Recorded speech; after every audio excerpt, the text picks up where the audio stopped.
नमस्कार दोस्तों, स्वागत है आप सभी का हमारे इस चैनल सनातन बेला पर। दोस्तों, अगर आप भी अपनी लाइफ में कुछ नया सीखने की चाह रखते हैं तो इस चैनल को अभी सब्सक्राइब कर लें। दोस्तों, सोमवार के दिन शिवलिंग से यह गुप्त चीज ले आना, अपने घर होगी आपकी हर मनोकामना पूरी। इतना पैसा आएगा कि गिनते गिनते थक जाओगे। भगवान शिव जी के आशीर्वाद से अपने जीवन में बहुत उन्नति करोगे। दोस्तों, हिंदू धर्म में नवरात्रि सप्तमी का विशेष महत्व होता है। नवरात्रि सप्तमी का पर्व मनाया जाता है। नवरात्रि सप्तमी व्रत के दिन भगवान शिव जी की उपासना निश्चिता काल में की जाती है, इसलिए नवरात्रि सप्तमी व्रत इस साल 8 अप्रैल 2024 शुक्रवार के दिन रखा जाएगा। दोस्तों, नवरात्रि सप्तमी का अर्थ होता क्या है, तो सबसे पहले तो आप यह जान लीजिए। महा का अर्थ होता है, कहा जाता है कि इस दिन किसी भी व्यक्ति ने भगवान शिव जी की थोड़ी सी पूजा साधना क्रिया कर ली तो उस व्यक्ति के जीवन की सभी मनोकामनाएं पूर्ण हो जाती हैं, उस व्यक्ति के जीवन के हर कष्ट खत्म हो जाते हैं और उस व्यक्ति के में धन आना शुरू हो जाता है। दोस्तों, वीडियो आगे शुरू करें उससे पहले भगवान शिव जी के सच्चे भक्त समग्र ज्ञान की इस वीडियो को एक लाइक जरूर कर दें और कमेंट बॉक्स में हर हर महादेव जरूर लिख दें, जिससे कि भगवान शिव जी का आशीर्वाद आपको सीधे प्राप्त हो सके। दोस्तों, आज की इस वीडियो में हम आपको बताएंगे कि नवरात्रि सप्तमी के दिन आपको भगवान शिव जी के मंदिर जाकर के क्या क्या भगवान शिव जी को अर्पित करना और वहां से वापस क्या लेकर के आना है, ताकि आपके घर की गरीबी, दरिद्रता, परेशानी, कष्ट, दिक्कतें हमेशा के लिए खत्म हो जाए। दूसरी तरफ आपके घर पर सुख, समृद्धि, यश, वैभव, ऐश्वर्य की आपको प्राप्ति हो। ध्यान रखिएगा दोस्त। तो नवरात्रि सप्तमी का इंतजार हर व्यक्ति इसीलिए करता है ताकि उसको भगवान शिव जी का आशीर्वाद मिल सके। कहा गया है कि देवों के देव भगवान शिव किसी भी व्यक्ति को आशीर्वाद दे दें तो उस व्यक्ति का साक्षात कल भी आकर कुछ नहीं बिगाड़ पाता है। इसलिए आज की इस वीडियो में हम आपको बताएंगे कि कैसे आप नवरात्रि सप्तमी के दिन, जो बहुत ही पावन दिन है, इस दिन भगवान शिव जी को प्रसन्न कर सकते हैं, कैसे आपको भगवान शिव जी का आशीर्वाद प्राप्त हो सकता है और कैसे नवरात्रि सप्तमी के दिन शिवलिंग की आपको पूजा करनी है, वह भी खास उपाय करते हुए। खास उपाय कैसे आपको शिवलिंग पर क्या चढ़ाना है और क्या क्या वहां से लेकर अपने घर पर वापस लेकर आना है, ताकि आपके घर पर अन्न और धन का भंडार कभी भी कम ना हो। देखिए दोस्तों, आपके जीवन में कितनी ही बड़ी परेशानी हो, कितनी ही बड़ी दिक्कत हो, मान लीजिए आपके जीवन में धन की समस्या है, मान लीजिए आप नौकरी की प्राप्ति के लिए बहुत ही ज्यादा परेशान हो चुके हैं, आपके शत्रुओं ने आपको घेर लिया है, संतान की प्राप्ति आपको हो नहीं पा रही है, तो एक बात का रखिएगा दोस्तों, नवरात्रि सप्तमी का पावन दिन एक ऐसा दिन होता है जिस दिन कोई भी व्यक्ति अगर थोड़े से उपाय कर लेता है, भगवान शिव जी की साक्षात पूजा कर लेता है, तो उस व्यक्ति की कितनी ही बड़ी मनोकामना हो, कितनी ही बड़ा कष्ट हो, वह खत्म हो जाता है और उसकी मनोकामना पूर्ण हो जाती है। दोस्तों, मान लीजिए आपके ऊपर कोई दोष लगा हुआ है, जैसे वास्तु दोष, शनि दोष, प्राकृतिक दोष या कोई भी दोष लगा हुआ है, तो आपको नवरात्रि सप्तमी के दिन थोड़ी सी पूजा करनी है और आपका दोष जाएगा, आपके जीवन से सभी परेशानियां चली जाएंगी और आपके जीवन में जो धन आना बंद हो गया था उसका आगमन वापस शुरू हो जाएगा। मान के चलिए आपके जीवन में कभी भी कोई परेशानी नहीं रहेगी। बस दोस्तों, आज की इस वीडियो को लास्ट तक देख लीजिए और मान के चलिए भगवान शिव जी के आशीर्वाद से आपकी हर मनोकामना भी पूरी होगी और आपके जीवन की सभी परेशानियां भी चली जाए। देखिए, एक बात कही गई है कि जब भी हम भगवान शिव जी की पूजा करते हैं, हमें धैर्य रखना चाहिए, विश्वास रखना चाहिए और श्रद्धा के साथ शिव जी की पूजा करनी चाहिए, क्योंकि भगवान शिव जी बहुत ही भोले हैं। वह किसी भी व्यक्ति की थोड़ी सी ही पूजा से, साधना से तुरंत ही प्रसन्न हो जाते हैं। इसलिए दोस्तों, नवरात्रि सप्तमी के दिन कुछ ऐसी चीजें हैं जो आपको जरूर पता होनी चाहिए, क्योंकि नवरात्रि सप्तमी के दिन अगर आप भगवान शिव जी के सामने पूजा करने जा रहे हैं तो मान के चलिए दोस्तों, आपने अगर कोई गलती कर दी तो भगवान शिव जी आपसे क्रोधित हो जाएंगे और आपने सही तरीके से पूजा की होगी तो साक्षात आपको भगवान शिव जी उसी दिन आशीर्वाद दे देंगे और उस दिन के बाद आपके जीवन में कभी कोई परेशानी नहीं आएगी। आपको हम एक एक चीज बताने जा रहे हैं, इसलिए इस वीडियो को लास्ट तक देखिएगा। सबसे पहले आपको भगवान शिव जी के मंदिर जाना होगा। यह जितने भी उपाय आपको बताए जाएंगे, यह मंदिर के उपाय होंगे। देखिए, होता क्या है कि कई लोग हमसे पूछते हैं कि गुरुजी, हमारे घर पर शिवलिंग है, क्या हम घर पर पूजा कर सकते हैं? तो इसका उत्तर है नहीं। देखिए दोस्तों, आपको मंदिर जाना पड़ेगा, क्योंकि मंदिर का जो शिवलिंग होता है और जो घर का शिवलिंग होता है, इसमें बहुत ज्यादा फर्क होता है। जो मंदिर का शिवलिंग होता है दोस्तों इसकी जो एनर्जी होती है वह आपके घर के शिवलिंग से करोड़ों गुना ज्यादा होती है। इसमें ऐसी सकारात्मक ऊर्जा होती है जिसके सामने अगर आप थोड़ी सी पूजा करते हैं तो तुरंत ही उसका फल आपको मिलता है और आपके जीवन की हर परेशानी चली जाती है। तो आपको जीतन आज उपाय बताए जा रहे हैं आपके जीवन की परेशानी को खत्म करने के लिए, आपकी मनोकामना पूर्ति के लिए। उस उपाय के लिए तो आपको मंदिर जाना पड़ेगा और नवरात्रि सप्तमी कार पड़ रहा है, वह 8 मार्च दिन शुक्रवार को पड़ रहा है। तो यह दिन ऐसा है, इस दिन अगर आप मंदिर जाकर के भगवान शिव जी की पूजा आराधना कर रहे हैं तो मान के चलिए दोस्तों आपके जीवन में कभी कष्ट आ ही नहीं सकता। पूरे साल आपके घर पर अन्न धन का भंडार बना रहेगा। तो आपको क्या क्या ले जाना है वह कहीं पर लिख, क्योंकि दोस्तों अगर आपने एक भी गलती कर दी तो आपकी पूजा संपन्न मानी नहीं जाएगी। दोस्तों सबसे पहली चीज जो भगवान शिव जी के लिए आपको मंदिर ले जाना है 8 अप्रैल को वह है जल। कई लोग हमसे यह कहते हैं कि गुरुजी जल जो है वह तो शिवालय में भी मिल जाता है, शिव मंदिर में मिल जाता है। तो नहीं दोस्तों, वहां का जल आप तभी चढ़ाई जब कोई दिक्कत हो, वरना घर से ही जल ले जाना चाहिए। आखिर घर से जल क्यों ले जाया जाता है कि भी बात सुन लीजिए। घर से इसलिए आपको जल ले जाना है ताकि आपके घर का जो जल ले जा रहे हैं भगवान शिव जी पर चढ़ने के लिए, उसी जल के द्वारा आप भगवान से जुड़ जाएंगे। उस जल के द्वारा आप भगवान को अपनी सभी दिक्कतें बता देंगे और उस जल को जैसे ही भगवान शिव जी पर आप चढ़ाएंगे अपनी समस्याओं को बताते हुए वह समस्या आपकी खत्म हो जाएंगी। इसलिए घर से जल ले जाएगा आप। सबसे जरूरी चीज जो जल ले जा रहे उसमें 2-4 बूंद गंगा जल जरूर डल दीजिएगा, क्योंकि गंगा जल डाले बिना आपकी पूजा संपन्न नहीं मानी जाएगी। सोमवार के दिन तो आपको जल ले जाना है, उसमें गंगा जल डाल करके। दूसरा आपको 3 पत्ते वाला बेलपत्र ले जाना है। दोस्तों बेलपत्र बहुत ही शुभ होता है। आपने अगर मान लीजिए एक तरफ 1000 कन्याओं को खाना खिलाया है, दूसरी तरफ भगवान शिव जी को बेलपत्र चढ़ाया है, तो यह दोनों बराबर माने रहते हैं, इसलिए बेलपत्र ले जाएगा। तीसरा आपको सफेद पुष्प ले जाना है। सफेद पुष्प भगवान शिव जी को चढ़ाए जाते हैं, इसलिए सफेद पुष्प भगवान शिव जी के लिए आपको ले जाना है सोमवार के दिन, ताकि भगवान शिव जी का वह आशीर्वाद आपको मिल जाए जिसके बाद आपके जीवन के हर परेशानी खत्म हो जाए। दोस्तों सफेद चंदन ले जाना अनिवार्य होता है सोमवार के दिन। और ध्यान रखिएगा दोस्तों कि भगवान शिव जी को अगर आप दूध अर्पित जा रहे हैं तो एकदम कच्चा दूध होना चाहिए, पका हुआ दूध नहीं होना चाहिए, कच्चा दूध होना चाहिए, बासी दूध नहीं होना चाहिए। अब आपको और क्या क्या ले जाना है देखिए। अगर आप चाहते कि आपकी हर मनोकामना पूरी हो तो एक डिब्बा लीजिए, उसमें काली मिर्च भर के ले जाइए। देखिए बहुत ध्यान से सुनिए जितनी आपको बातें बता रहे हैं। एक डिब्बे में काली मिर्च भर के लिए एक लाल कपड़ा लीजिए, उसमें लौंग कपूर, इसको मौली धागे से बांध करके आपको अपनी जेब में करके ले जाना है।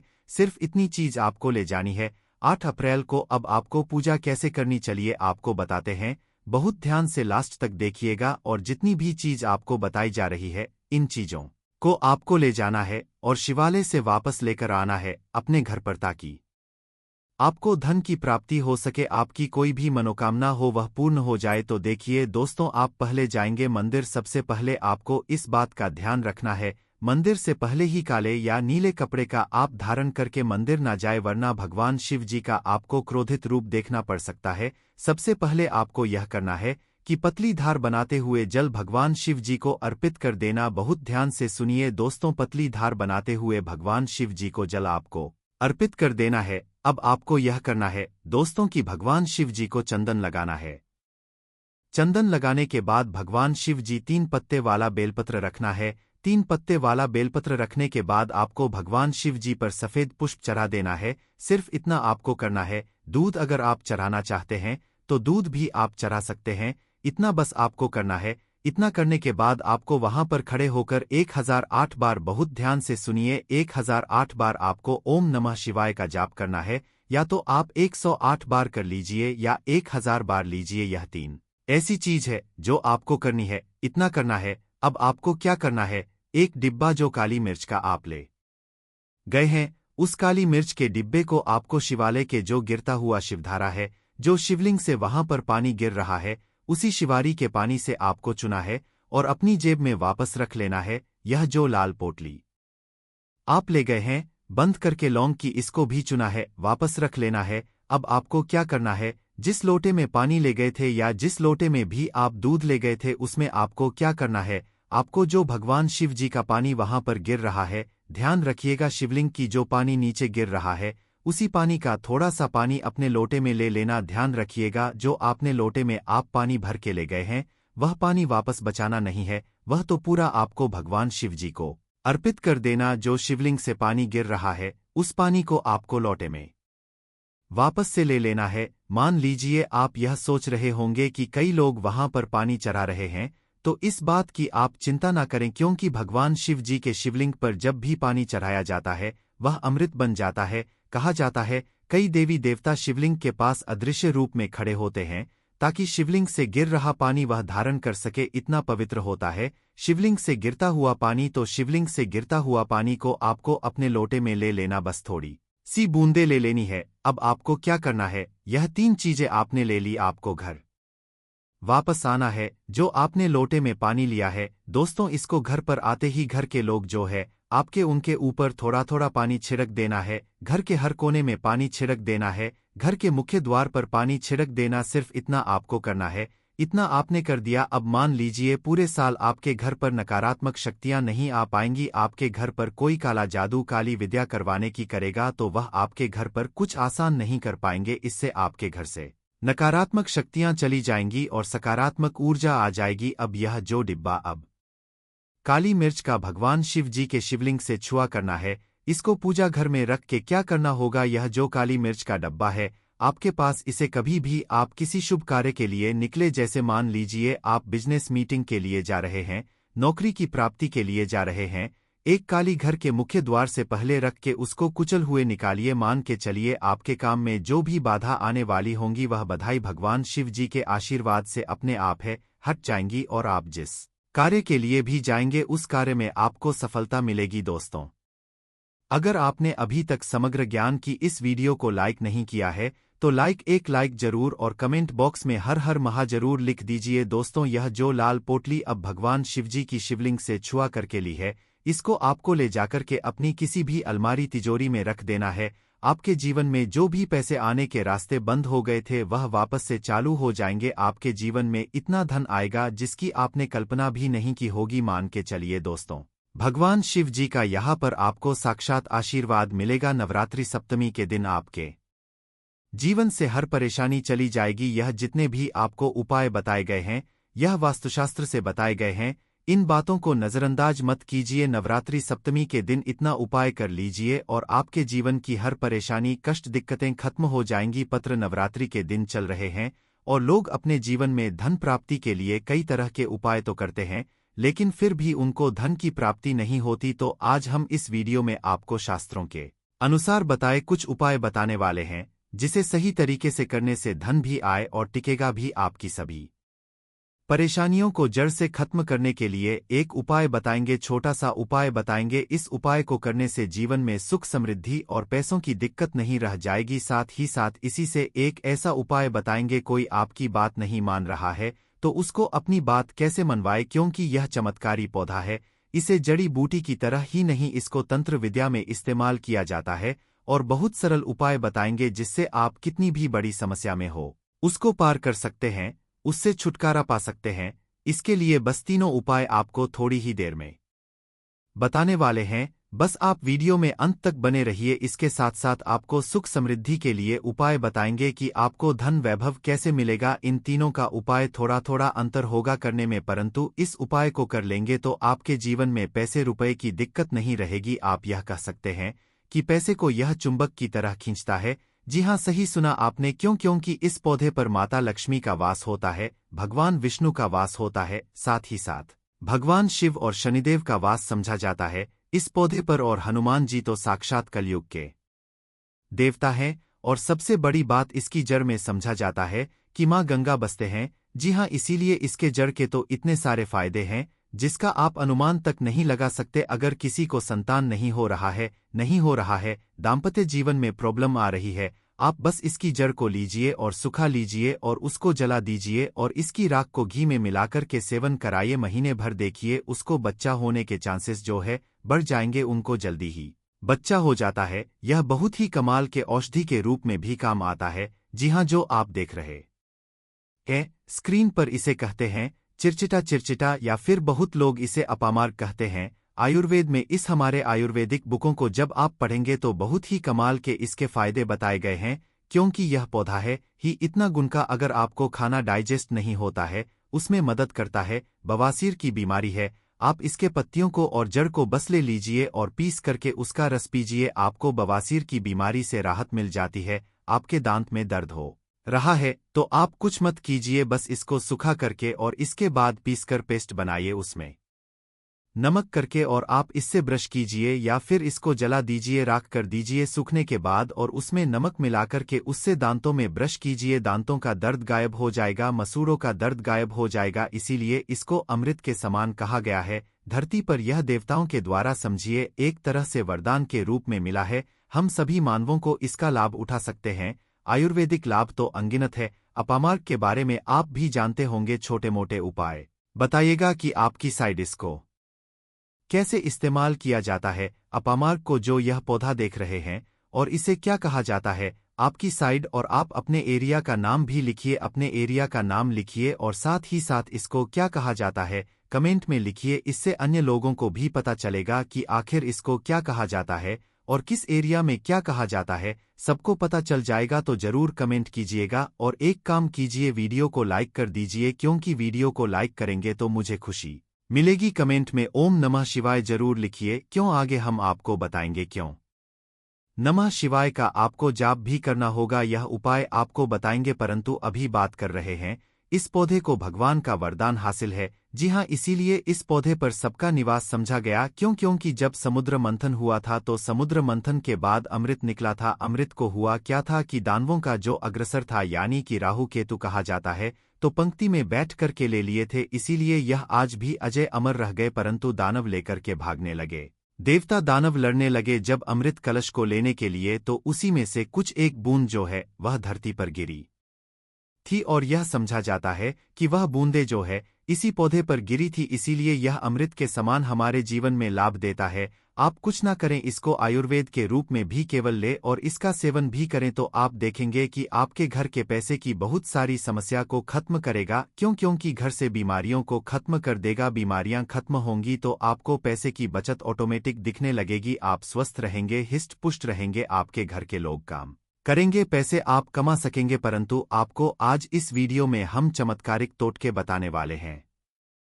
3 ऐसे बहुमूल्य उपाय बताएंगे जिनको करके आप जीवन में पैसे रुपए की दिक्कत है, घर में कोई बहुत बीमार रहता है, बीमारी से परेशान हो गए हैं, तंग आ गए हैं, गरीबी से कर्ज है, आपको समझ नहीं आ रहा है क्या करना है, तो आपके लिए यह ता बहुत ही कारगर होगा। सबसे पहले आपको बताते हैं तंत्र विद्या में इसको कैसे इस्तेमाल करना है, वास्तुशास्त्र के अनुसार बताते हैं। जानते हैं, वास्तुशास्त्र ऐसा है जो पैसे के लिए बहुत महत्वपूर्ण होता है।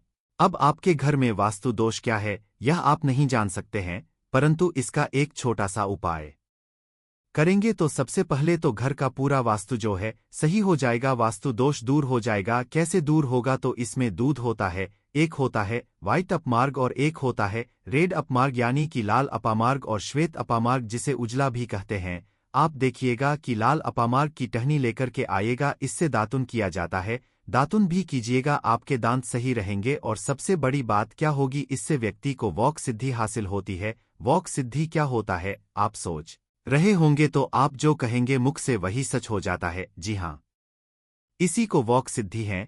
इस पौधे में अमृत अवस्था है, इससे जो भी दातुन करते हैं आप देखते होंगे। आप नॉर्थ इंडिया में जाइएगा तो एक त्योहार होता है जिसे जितिया कहा जाता है। उस त्योहार में औरतें जो है इसी से उस दिन दातुन करती हैं, परंतु वैसे भी इससे करना चाहिए सभी को, क्योंकि इससे अगर आप सप्ताह में एक दिन भी करेंगे तो आपको बहुत लाभ होगा, आपके हेल्थ को बहुत लाभ होगा, दांतों को बहुत लाभ होगा और साथ साथ वॉक सिद्धि आती है। रेगुलर कीजिएगा तो जिससे कि आप कहेंगे वह सत्य हो जाता है। इसके अलावा अपामार्ग की जड़ को आप अघन महीने की पूर्णिमा तिथि के दिन ध्यान से सुनिए। अपामार्ग की जड़ को, इसके जो जड़ होती है उसको अघन महीने की पूर्णिमा तिथि के दिन क्या करना है, सुबह सुबह में विधिपूर्वक आपको पंचोप्रचार पूजन करना है, यानी इसका पूजन करना है और इसे मंत्रों से अभिमंत्रित करना है और हाथ में इसको बांध लेना है। इससे क्या होगा, आपके जीवन में भी बड़ी से बड़ी समस्या है वह जड़ से खत्म हो जाएगी। मंत्र क्या बोलना है आपको, इसको अभिमंत्रित क्या करना है, बोलना है ओम इस मंत्र का शिव जी के मंत्र का आपको जाप करना है और मन में ध्यान करना है। आपको भगवान शिव का इसीलिए कहा मैंने कि शिव जी का नाम ले लीजिए, मन में स्मरण कर लीजिए या परेशानियों को दूर कर देंगे। अघरदानी है भगवान शिव, तो एक बार प्रेम से शिव जी का नाम आंख बंद करके लीजिए और मन में लेने के साथ साथ कमेंट में भी एक बार ओम नमः शिवाय जरूर लिखिए। भगवान शिव का नाम लेने से जीवन में मंगल ही मंगल और कल्याण ही कल्याण होता है। बोलिए हर हर महादेव। दूसरा उपाय बताते हैं आपको श्वेत अपा मार्ग का। अभी आपने रेड का सुना यानी कि लाल वाला जो अपा मार्ग होता है उसका सुना आपने, अब श्वेत का सुनिए यानी कि वाले का। कैसे उपयोग करेंगे तो आपको घर में इसे लगा करके सही जगह रखना है। इससे क्या होगा, सुख समृद्धि की प्राप्ति होगी। इसके अलावा वास्तुशास्त्र के अनुसार बात करें तो संतान प्राप्ति के लिए श्वेत अपा मार्ग का पौधा बहुत अच्छा होता है। इसको जला करके इसकी भस्म को गाय के घी के साथ मिलाकर सेवन कीजिए, आपको बहुत जल्द बच्चा होगा। अगर किसी को बच्चा होने में दिक्कत हो रही है तो यह श्वेत अपामार्ग की जड़ को ले आएगा। शत अपामार्ग को इसको सुखा करके इसको जला दीजिएगा और इसके बाद क्या करना है, जलाने के बाद आपको इसकी राख का इस्तेमाल करना है। कमाल का लाभ आप देखेंगे कि आप चकित रह जाएंगे कि इतने लाभ है इसके, क्योंकि यह अमृत के समान है धरती पर। जी हाँ, और अगला उपाय जो है सबसे महत्वपूर्ण उपाय है। इसको करने से पहले एक बार भगवान शिव का नाम जरूर लीजिए और मन में माँ लक्ष्मी का नाम लीजिए। जी हाँ, माता लक्ष्मी का नाम जरूर लीजिए। भगवान जो है उनकी अर्धांगिनी है माता लक्ष्मी और भगवान विष्णु का भी वास होता है। इस पौधे पर भगवान विष्णु प्रसन्न हुए तो माता लक्ष्मी तो स्वतः ही घर पर आ जाते हैं। एक बार प्रेम से कमेंट में जरूर लिखिए जय माँ लक्ष्मी। जी हाँ, नहीं तो मन में तो बिल्कुल ध्यान कीजिए, अगर लिखेंगे तो मुझे खुशी होगी। जरूर लिखिए एक बार महालक्ष्मी का नाम कितना भर भी लिखने से या भगवान शिव का नाम लिखने से आपको लाभ ही होने वाला है, तो भगवान शिव का नाम जरूर लिखें और वीडियो को कर दीजिए। अब बात करते हैं कि इसकी अपामार्ग की जड़ को पानी के साथ घिस। जी हाँ, क्या कीजिएगा, अपामार्ग की जड़ को पानी के साथ घिस और जिस व्यक्ति को पिला दीजिएगा वह आपके वश में हो जाएगा। ऐसी इसमें शक्ति है कि वह आपकी बात मानने लगेगा। रविवार के दिन पुष्य नक्षत्र में इस पौधे को जड़ सहित उखाड़ लाइए। क्या करना है, रविवार के दिन पुष्य नक्षत्र में इस पौधे को जड़ के साथ आपको उखाड़ करके लाना है। इसके बाद गर्भवती महिला की कमर पर मजबूत धागे से बांध देना है। यह जड़ सरलता और शीघ्रता का प्रभाव उत्पन्न करेगी, यानी कि उनको जो भी दिक्कतें होने वाली हैं उसको दूर कर देगी। अब मेन उपाय की बात कर लेते हैं कि अगर आपको जीवन में पैसे की दिक्कत है, रुपए पैसों की दिक्कत है, तंगी है, तो यह उपाय बहुत ही गौर के साथ और ध्यान के साथ सुनिए। आपको इसकी पत्तियों का रस तो पीना ही है, इसकी जड़ का रस तो पीना ही। आधा चम्मच आप कोशिश कीजिए कि ला लीजिए और कोशिश कीजिए 15 से 20 दिनों तक आप लगातार इसका सेवन कीजिए। आप खुद अपने जीवन में बदलाव देखेंगे। परंतु आपको उपाय क्या करना है एक वह समझ लीजिए। सबसे पहले तो आपको जाकर के धूप पत्ती लाना है, यानी कि अगरबत्ती लाना है, पूजा का पूरा सामान लाना है। इसके बाद इसको कहीं से भी आप मार्ग को उखाड़ करके लाइए, जड़ से उखाड़िएगा। ध्यान रखिएगा, जड़ से उखाड़ने के बाद लाने के बाद आप अपने घर के मंदिर में, चाहे वहां भगवान शिव हो या हनु बालाजी या माता रानी हो, जो भी है, परंतु ध्यान रहे भगवान शिव है या फिर माता लक्ष्मी के विष्णु भगवान है तो बहुत अच्छी बात होगी। परंतु विष्णु भगवान की मूर्ति कम चांस रहता है कि घर में हो, तो फोटो होगा तो उसको वहां पर रख लीजिए। इसके बाद क्या करना है, वहां पर बैठ करके आपको बस कुछ नहीं करना है, इस जड़ को रख देना है, धूप बत्ती जलाना है, भगवान शिव की पहले आराधना करनी है, अच्छे से माता लक्ष्मी की आराधना करनी है, मन में ध्यान करना है, पूजा करना है, माता लक्ष्मी का पूर्णतः ध्यान करना है। इसके बाद क्या करना है, पहले अपनी गलतियों को बोल देना है कि हे भगवान, मैं कुछ नहीं जानता, मैं अबूह हूँ, मुझे ज्ञान नहीं है, मुझसे जो भी गलतियां जाने अनजाने हुई हो इस धरती पर उन सभी से हमें बरी करें, क्षमा करें। मैं कोशिश करूंगा कि आगे से ऐसी गलतियां ना हो, मैं अपने जीवन में सही कार्य करने की कोशिश करूंगा। इसके बाद ईश्वर से कहिए, हे ईश्वर, हे महादेव जी, मेरे जीवन जो भी क्लेश है, जो भी दिक्कतें हैं, पैसे रुपए की तंगी है, वह मेरी दूर कर दीजिए, परेशानी को दूर कीजिए, भाव से पार कीजिए। हे प्रभु, आप मुझ पर कृपा बनाए रखिए। आप देखेंगे कि सरलता के साथ सरल हृदय हैं हमारे भगवान शिव भोलेनाथ जी। आपके जीवन से परेशानियों को दूर कर देंगे, जड़ से मिटा देंगे परेशानियों को। घर में पैसे की रुपए की तंगी जो है, गृह क्लेश जो है, यह होगा नहीं, यह सब दूर हो जाएगा और मैं आपके उमंग आएगा, खुशी आएगी। इसके साथ साथ अगर आप चाहते हैं कि लक्ष्मी राप्ती हो तो क्या कीजिएगा, छोटा सा उपाय एक और कीजिएगा। यह जो जड़ आपने वहां पर रखा है, चढ़ाया है, इसकी जड़ को काट लीजिएगा थोड़ा सा, और इसके बाद इस जड़ को आपको क्या करना है, तिजोरी में ले जाकर के रख देना है। थोड़ी सी जड़ को आपको जहां पर पैसा रुपया होता है वहां पर रख देना है। और इसके साथ एक उपाय क्या करना है, देखिए उपाय इसके बहुत सारे होते हैं, परंतु अभी बस पैसे के लिए हम आपको यह वाला रहे हैं। इससे पीछे मैंने उपाय अलग बताया, इससे पीछे वी में मैंने एक अलग उपाय बताया था, उसमें अलग समस्याओं को दूर करने के लिए यह पौधा बहुत ही कमाल का है, बहुत सारी समस्याओं को जड़ से खत्म करता है। परंतु आप पैसे की दिक्कत में है तो चींटियों को थोड़ा थोड़ा सुबह सुबह दाना देना स्टार्ट कर दीजिए। जी हाँ, और अगर आपको लगता है कि आपके ग्रहों में शनि देव का जो है उनकी वजह से आपको परेशानी है, अगर आपने कुंडली दिखाया है तो क्या कीजिएगा, आप शनिवार के दिन भगवान को ध्यान कर चींटियों को दाना खिलाइए, मछलियों को दाना खिलाइए। और आपके दाम्पत्य जीवन में प्रॉब्लम है तो आटे की लोई बनाइए, आटे की लोई अपने पति के साथ ही उसको कोशिश कीजिएगा कि मारे, यानी कि साने आटे को, और उसमें घी लगाकर के पति से उस पर गुड़ रखवाइए और साथ में ले जाकर कि गाय को खिला दीजिएगा, गौ माता को खिलाइए, प्रणाम कीजिएगा, बोलिएगा जीवन में जो भी परेशान है, हमारे आपसे झगड़े हैं, वह खत्म हो जाए, देखेंगे आपको इससे निजात मिल जाएगी, घर में प्रेम बढ़ने लगेगा। यह बहुत सुंदर और कमाल का उपाय है जिसको करने के बाद आपके जीवन में खुद देखेंगे कि बदलाव और लाभ आने लगा। किसी भी दिन इस वृक्ष को छू लेना, अगली 7 पुश्तों तक माँ लक्ष्मी और माँ दुर्गा का आशीर्वाद मिलेगा। दोस्तों, हमारे हिंदू धर्म में देवी के अनेक स्वरूप कहे गए हैं, जिसमें वृक्षों को भी माँ देवी के स्वरूप कहा जाता है। तो आज मैं आप लोगों को पावन पावनी वृक्ष के बारे में बताऊंगा। नवरात्रि के पावन पर्व चल रहे हैं। नवरात्रि के पावन पर्व में कुछ ऐसे वृक्ष हैं जो कि देव वृक्ष कहे गए हैं, देवी वृक्ष हैं। यह देवी के स्वरूप होते हैं, माता काली के स्वरूप होते हैं।